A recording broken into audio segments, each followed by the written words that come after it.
Hello every one, ബെർലിനിലെ തുടർക്കാഴ്ചകളിലേക്ക് ഏവർക്കും സ്വാഗതം. ബെർലിനിലെ ഗേറ്റൊക്കെ കണ്ടതിന് ശേഷം നമ്മൾ അടുത്ത് കാണാൻ പോകുന്നത് ബെർലിൻ കത്തീഡ്രലും TV ടവറുമാണ്. അവിടുത്തെ വിശേഷങ്ങളാണ് ഇന്നത്തെ വീഡിയോയിൽ. ബെർലിന്റെ ഹൃദയഭാഗത്തായിട്ട് മ്യൂസിയം ഇൻസെൽ അഥവാ മ്യൂസിയം ഐലൻഡ് എന്ന് പറയുന്ന സ്ഥലത്താണ് ഈ കത്തീഡ്രൽ സ്ഥിതി ചെയ്യുന്നത്. ഇവിടേക്ക് നമുക്ക് മെയിൻ സ്റ്റേഷനിൽ നിന്ന് ബസ്സിലോ അല്ലെങ്കിൽ ട്രാമിലോ അല്ലെങ്കിൽ നടന്നോ വരാവുന്നതേ ഉള്ളൂ. ബ്രാൻഡൻബുർഗ് ഗേറ്റൊക്കെ കണ്ടതിന് ശേഷം ഞാൻ നടന്നാണ് കത്തീഡ്രലിൻ്റെ അവിടം വരെ എത്തിയിട്ടുള്ളത്. നമ്മളിപ്പോൾ റോഡ് മുറിച്ചു കടക്കാനായിട്ട് നിൽക്കുവാണ്. റോഡ് മുറിച്ചു കടന്ന് കത്തീഡ്രലിൻ്റെ എൻട്രൻസിനുള്ളിലേക്ക് കയറുന്ന സമയത്ത് നമുക്കിവിടെ ധാരാളമായിട്ട് ഈ സ്കൂട്ടറുകൾ നിർത്തിയിട്ടിരിക്കുന്നത് കാണാനായിട്ട് പറ്റും. റെൻ്റ് കാർ എന്ന് പറയുന്നത് പോലെ ജർമ്മനിയിൽ നമുക്ക് ഈ സ്കൂട്ടറുകൾ റെൻറ്റിന് എടുക്കാവുന്നതാണ്. സ്കാൻ ചെയ്ത് പേയ്മെൻറ്റ് ചെയ്തതിന് ശേഷം നമുക്ക് ഇഷ്ടമുള്ളിടത്തേക്കൊക്കെ ഈ സ്കൂട്ടർ കൊണ്ടുപോകാം. കത്തീഡ്രലിന്റെ പരിസരത്തും ഗാർഡനിലും ഒക്കെ ആയിട്ട് നമുക്ക് ധാരാളം വിനോദസഞ്ചാരികളെ കാണാനായിട്ട് പറ്റും. ബെർലിൻ ഗേറ്റ് കാണാൻ വരുന്നവര് കത്തീഡ്രലും TV ടവറും തീർച്ചയായിട്ടും മിസ് ചെയ്യാതെ കാണുന്നതാണ്. യൂറോപ്യൻ ആർക്കിടെക്ചറിന്റെ മികച്ച ഒരു ഉദാഹരണമാണ് ഈ കത്തീഡ്രൽ. ഇതിന്റെ വാസ്തുവിദ്യയും അലങ്കാരങ്ങളും രൂപകൽപ്പനയും എല്ലാവരെയും ആകർഷിക്കുന്നതാണ്. ഒരു കാലത്ത് ജർമ്മനിയുടെ പ്രൊട്ടസ്റ്റുകളുടെ ചർച്ചായിട്ടാണ് ഈ കത്തീഡ്രൽ കരുതപ്പെട്ടിരുന്നത്. അതുപോലെ തന്നെ യൂറോപ്പിലെ പ്രധാനപ്പെട്ട രാജവംശത്തിന്റെ ശവകുടീരവുമാണ് ഈ കത്തീഡ്രൽ. കത്തീഡ്രലിന് അടുത്തായിട്ട് നമുക്ക് പുരാതനമായിട്ടുള്ള ഒരു മ്യൂസിയം കാണാനായിട്ട് പറ്റും. അതിപ്പോൾ ടെമ്പററി ക്ലോസ്ഡ് ആണ്. ഇവിടെ നമുക്ക് 2 പ്രതിമകളെ കാണാം. ഗ്രീക്ക് പുരാണങ്ങളിലെ ആമസോണുകൾ എന്ന് പറയുന്ന ആൾക്കാരുടെ പ്രതിമകളാണിത്. 2ാം ലോക മഹായുദ്ധകാലത്ത് കത്തീഡ്രലിന്റെ പല ഭാഗങ്ങളും നശിപ്പിക്കപ്പെട്ടു. ഒരു സ്വർണ്ണക്കുരിശുള്ള വിളക്കിന്റെ കിരീടവും 4 ഗോപുരങ്ങളാൽ ചുറ്റപ്പെട്ടതുമായിട്ടുള്ള ഒരു ഡോമാണ് ഈ കത്തീഡ്രലിനെ കൂടുതൽ ഭംഗിയുള്ളതാക്കുന്നത്. ഇവിടെ പുനരുദ്ധാരണ പ്രവർത്തനങ്ങൾ നടക്കുന്നതുകൊണ്ട് തന്നെ 2025 സ്പ്രിംഗിൽ മാത്രമേ കത്തീഡ്രല് ടൂറിസ്റ്റുകൾക്കായിട്ട് തുറന്നു കൊടുക്കത്തുള്ളൂ.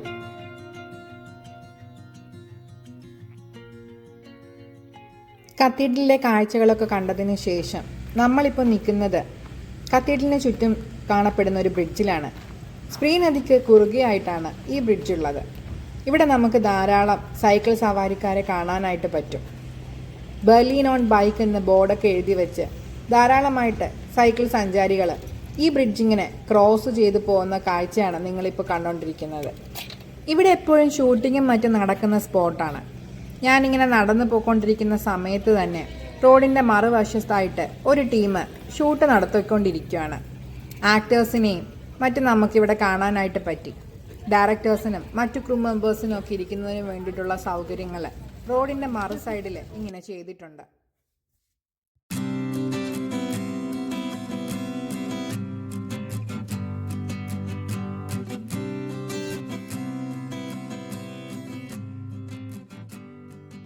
നമ്മളിപ്പോൾ നിൽക്കുന്നത് സ്പ്രീ നദിയുടെ തീരത്താണ്. ഇവിടുത്തെ ബ്രിഡ്ജിൽ നിന്ന് നോക്കിയാൽ നമുക്ക് കത്തീഡ്രൽ കാണാനായിട്ട് പറ്റും.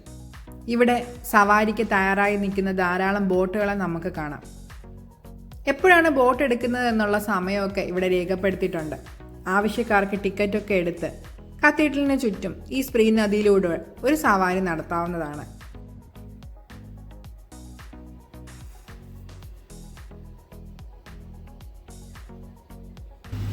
ഇവിടെ ഇങ്ങനെ ഒരു ബോട്ട് തീരത്തോട്ട് അടുപ്പിച്ചുകൊണ്ടിരിക്കുകയാണ്.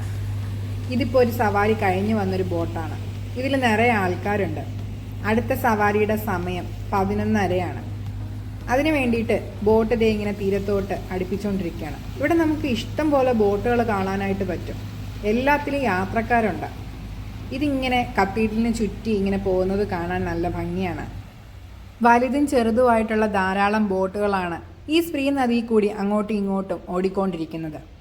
ആൾക്കാരൊക്കെ ഇറങ്ങുന്നുണ്ട്. അതനുസരിച്ച് അടുത്ത ആൾക്കാർ അവരുടെ ഊഴം കാത്ത് ടിക്കറ്റൊക്കെ എടുത്ത് ബോട്ടിൽ കയറാനായിട്ട് ഇങ്ങനെ നിൽക്കുവാണ്. കാഴ്ചക്കാരായിട്ട് ഒത്തിരി ആൾക്കാരെ നമുക്കിവിടെ കാണാം. ഇപ്പോൾ വന്നുകൊണ്ടിരിക്കുന്നത് ഒരു വലിയ ബോട്ടാണ്. ഇതിൽ ഒത്തിരി ആൾക്കാരുണ്ട്. അവർക്ക് ഇൻസ്ട്രക്ഷൻസ് ഒക്കെ കൊടുത്തുകൊണ്ട് ഒരു ഗൈഡും അവിടെ നിൽപ്പുണ്ട്. നമ്മളിങ്ങനെ ബോട്ട് സവാരി ജർമ്മനിയിൽ ചൂസ് ചെയ്യുന്ന സമയത്ത് കൂടെ നമുക്കൊരു ഗൈഡിനെയും കൂടെ കിട്ടും. അയാൾ ആ നഗരത്തെക്കുറിച്ചുള്ള ഡീറ്റെയിൽസും നമ്മൾ കാണുന്ന കാഴ്ചകളെക്കുറിച്ചും ഒക്കെ ഇങ്ങനെ എക്സ്പ്ലെയിൻ ചെയ്തുകൊണ്ടേയിരിക്കും. ബോട്ട് സവാരി കഴിഞ്ഞ് ഇവിടെ ഇറങ്ങുന്ന ആൾക്കാരെയും അടുത്ത ബോട്ട് സവാരിക്ക് വേണ്ടിയിട്ട് കാത്തു നിൽക്കുന്ന ആൾക്കാരും ഒക്കെ ഇവിടെ ധാരാളമായിട്ടുണ്ട്. 1 മണിക്കൂറാണ് ഇങ്ങനെ ബോട്ടിൽ ഈ ശ്രീനദിക്ക് ചുറ്റും ഇങ്ങനെ ചുറ്റിക്കൊണ്ടിരിക്കുന്നത്. ചില ബോട്ടുകളുടെ ആരംഭിക്കുന്ന സ്ഥലം ഇവിടെ നിന്നായിരിക്കാം, അല്ലെങ്കിൽ വേറെ മറ്റ് സ്ഥലങ്ങളിൽ നിന്നുമാകാം. ഇവരെല്ലാം ബോട്ട് സവാരി കഴിഞ്ഞ് തിരികെ വന്ന ആൾക്കാരാണ്. ഇവിടെ ബോട്ട് സവാരിയെ ഷ്രിഫാർ റൂണ്ട് അല്ലെങ്കിൽ വാസർ ടാക്സി എന്നൊക്കെ പറയുന്നതാണ്.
നമ്മൾ അടുത്ത് പോകുന്നത് ബെർലിനിലെ TV ടവർ കാണാനാണ്.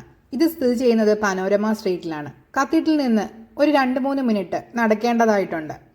65-69 കാലഘട്ടത്തിൽ government of German Democratic Republic functional broadcasting സൗകര്യത്തിനും കമ്മ്യൂണിസ്റ്റ് ശക്തിയുടെ പ്രതീകവുമായിട്ടാണ് ഇത് നിർമ്മിച്ചത്. ഇതിനുള്ളിൽ റെസ്റ്റോറൻറ്റും ഒബ്സർവേഷൻ ടവറും ഒക്കെ ഉണ്ട്. ജർമ്മനിയിലെ ഒരു ടോളസ്റ്റ് സ്ട്രക്ചർ തന്നെയാണ് ഈ ടവർ. ആന്റിന ഉൾപ്പെടെ 368 മീറ്ററാണ് ഈ ടവറിന്റെ നീളം. ഈ TV ടവറിന് അടുത്തായിട്ട് തന്നെ നമുക്കൊരു ഫൗണ്ടൻ കാണാനായിട്ട് പറ്റും.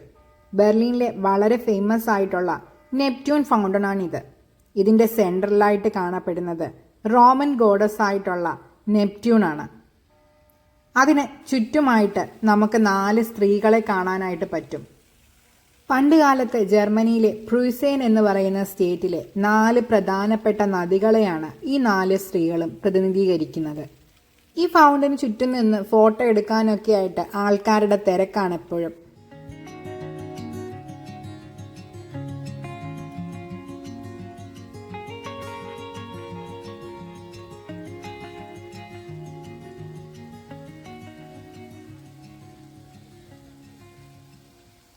ഈ കാഴ്ചയൊക്കെ കണ്ട് മുന്നോട്ട് നടക്കുന്ന സമയത്ത് സൈഡിലായിട്ട് നമുക്ക് ധാരാളം ഷോപ്പുകൾ കാണാനായിട്ട് പറ്റും. എല്ലാത്തിനും നല്ല തിരക്ക് തന്നെയാണ്. സമയം ഇപ്പം ഏകദേശം വൈകുന്നേരം ആയിട്ടുണ്ട്. നമുക്ക് തിരിച്ചു പോകാനുള്ള ടൈമായി. ഇതാണ് നമുക്ക് പോകേണ്ട സ്ട്രാസൻ ബാനുകൾ. അലക്സാണ്ടർ പ്ലാസ എന്നാണ് ഈ സ്ഥലം അറിയപ്പെടുന്നത്. അങ്ങനെ നമുക്ക് പോവേണ്ട എസ് ബാന് ദേ ഇവിടെ വന്നിരിക്കുകയാണ്. ഇത് മെയിൻ റെയിൽവേ സ്റ്റേഷന് വഴി പോകുന്ന സ്ട്രാസൻ ബാനാണ്. ഞാൻ ഇതിനുള്ളിലേക്ക് കയറി. ഒരു 10-15 മിനിറ്റോളം ഇവിടെ നിന്ന് റെയിൽവേ സ്റ്റേഷനിലേക്ക് ദൂരമുണ്ട്. നമ്മളിപ്പോൾ റെയിൽവേ സ്റ്റേഷനിൽ എത്തിയിരിക്കുകയാണ്. ആൾക്കാരെല്ലാം സ്ട്രാസൻ ബാനിൽ നിന്ന് പുറത്തിറങ്ങിക്കൊണ്ടിരിക്കുകയാണ്. വൈകുന്നേര സമയമായതുകൊണ്ട് തന്നെ സ്ട്രീറ്റിലൊക്കെ നല്ല തിരക്കാണ്. ഇവിടെ ഇങ്ങനെ റോഡ് മുറിച്ച് കടക്കുക എന്ന് പറയുന്നത് അല്പം വിഷമമുള്ള കാര്യമാണ്.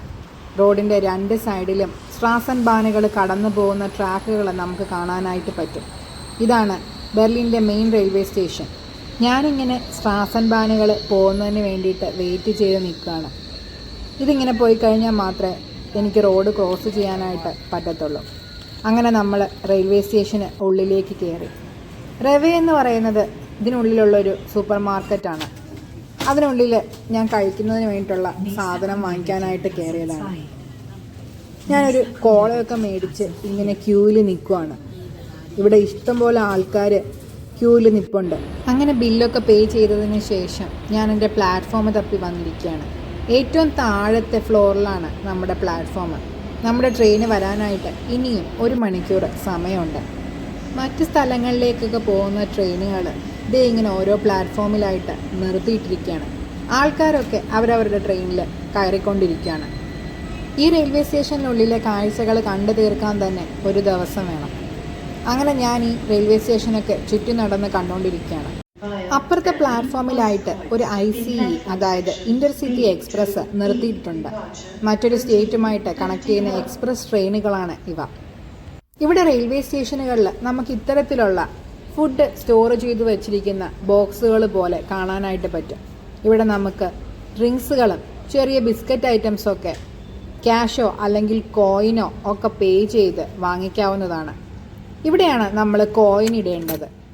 കോയിൻ ഇട്ടതിന് ശേഷം ഈ ഡ്രിങ്ക്സിന് താഴെ കാണുന്ന നമ്പേഴ്സ് നമ്മൾ അവിടെ പ്രസ് ചെയ്ത് കൊടുത്തു കഴിഞ്ഞാൽ ആ ഡ്രിങ്ക് നമുക്ക് ഈ കാണുന്ന ബോക്സ് വഴി പുറത്തേക്ക് കിട്ടുന്നതാണ്. അപ്പുറത്തെ പ്ലാറ്റ്ഫോമിൽ നിർത്തിയിട്ടിരുന്ന ഇൻ്റർസിറ്റി എക്സ്പ്രസ് ആണ് ഇതേ പൊയ്ക്കൊണ്ടിരിക്കുന്നത്. 2 ICകൾ കണക്ട് ചെയ്താണ് ഇതിങ്ങനെ ഓടിക്കൊണ്ടിരിക്കുന്നത്. ഞാൻ ഉപയോഗിക്കുന്ന അസൂബി ടിക്കറ്റ് ഉപയോഗിച്ച് ഈ ICകളിൽ ട്രാവൽ ചെയ്യാനായിട്ട് പറ്റത്തില്ല. അങ്ങനെ ദേ നമ്മുടെ ട്രെയിന് വന്നുകൊണ്ടിരിക്കുകയാണ്. ഈ ട്രെയിന് നേരെ പോകുന്നത് റോസ്റ്റോക്കിലേക്കാണ്.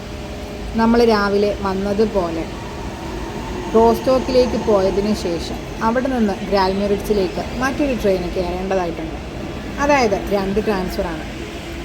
ട്രെയിൻ ഇങ്ങനെ പ്ലാറ്റ്ഫോമിലേക്ക് വന്നുകൊണ്ടിരിക്കുകയാണ്. ട്രെയിൻ ഓൾമോസ്റ്റ് ഫുള്ളാണ്. യാത്രക്കാരെല്ലാം ട്രെയിന് പിടിക്കുന്നതിനേക്ക് മുന്നോട്ട് പോയിക്കൊണ്ടിരിക്കുകയാണ്. അങ്ങനെ ട്രെയിന് പ്ലാറ്റ്ഫോമിൽ നിർത്തിയിരിക്കുകയാണ്. ഞാൻ ട്രെയിനിലേക്ക് കയറാൻ പോവാണ്. നമ്മുടെ നാട്ടിൽ കാണുന്നത് പോലെ തിരക്ക് പിടിച്ചുള്ള ഓട്ടങ്ങളൊന്നും ഈ പ്ലാറ്റ്ഫോമിൽ ജർമ്മനിയിൽ നമുക്ക് കാണാനായിട്ട് പറ്റത്തില്ല. ജർമ്മൻസ് എല്ലാം വളരെ പേഷ്യൻസ് ഉള്ള ആൾക്കാരാണ്. യാത്രക്കാർ ഇറങ്ങിയതിന് ശേഷം മാത്രമാണ് കയറാനുള്ള യാത്രക്കാർ ട്രെയിനിനുള്ളിലേക്ക് കയറുന്നത്. അങ്ങനെ ഞാൻ സെക്കൻഡ് ക്ലാസ് കമ്പാർട്ട്മെൻറ്റിലേക്ക് പോയിക്കൊണ്ടിരിക്കുകയാണ്. നേരത്തെ പറഞ്ഞതുപോലെ തന്നെ നമ്മുടെ അസൂബി ടിക്കറ്റ് ഉപയോഗിച്ച് സെക്കൻഡ് ക്ലാസ് കമ്പാർട്ട്മെൻറ്റുകളിൽ മാത്രമാണ് യാത്ര ചെയ്യാൻ പറ്റുന്നത്. ഫസ്റ്റ് ക്ലാസ് കമ്പാർട്ട്മെൻറ്റുകൾ റിസർവേഷൻ കമ്പാർട്ട്മെൻറ്റുകളാണ്. സെക്കൻഡ് ക്ലാസ് കമ്പാർട്ട്മെൻറ്റ് ഓൾമോസ്റ്റ് ഫുള്ളായിട്ടുണ്ട്. എനിക്ക് ഇവിടെ ഒരു സീറ്റ് കിട്ടി. ഞാനങ്ങനെ സീറ്റൊക്കെ പിടിച്ച് ഇവിടെ ഇരിക്കുകയാണ്. ഇനി ഓൾമോസ്റ്റ് ഒരു 2 മണിക്കൂറിന് മേലെ യാത്രയുണ്ട് റോസ്റ്റോക്കിലേക്ക്. ട്രെയിൻ ബെർലിനിലെ മെയിൻ റെയിൽവേ സ്റ്റേഷനിൽ നിന്ന് എടുത്തു കഴിഞ്ഞു. അങ്ങനെ നമ്മളിത് 2 മണിക്കൂറോളമുള്ള യാത്രയ്ക്ക് ശേഷം റോസ്റ്റോക്കിലെ റെയിൽവേ സ്റ്റേഷനിൽ എത്തിക്കൊണ്ടിരിക്കുകയാണ്. പ്ലാറ്റ്ഫോമുകളിൽ നിർത്തിയിട്ടിരിക്കുന്ന ട്രെയിനുകളെക്കുറിച്ചുള്ള അനൗൺസ്മെൻറ്റുകളൊക്കെ വന്നുകൊണ്ടിരിക്കുകയാണ്. നമ്മുടെ ട്രെയിനാണ് നിർത്തിയിട്ടിരിക്കുന്നത്. ഗ്രാൽമിറിറ്റ്സിലേക്ക് പോകേണ്ട ട്രെയിന് നേരത്തെ തന്നെ ഇവിടെ വന്ന് കിടപ്പുണ്ട്. അങ്ങനെ നമ്മൾ റോസ്റ്റോക്കിലെ മെയിൻ റെയിൽവേ സ്റ്റേഷനിൽ എത്തി. ആൾക്കാരെല്ലാം ട്രെയിനിൽ നിന്ന് പുറത്തേക്ക് ഇറങ്ങിക്കൊണ്ടിരിക്കുകയാണ്. അങ്ങനെ ഞാനും അവർക്ക് പുറകെ റോസ്റ്റോക്കിലെ മെയിൻ റെയിൽവേ സ്റ്റേഷനിലേക്ക് ഇറങ്ങി. നമ്മുടെ ട്രെയിനാണ് കിടക്കുന്നത്. എല്ലാവരും അവരവരുടെ ട്രെയിന് പിടിക്കാനുള്ള ഓട്ടത്തിലാണ്.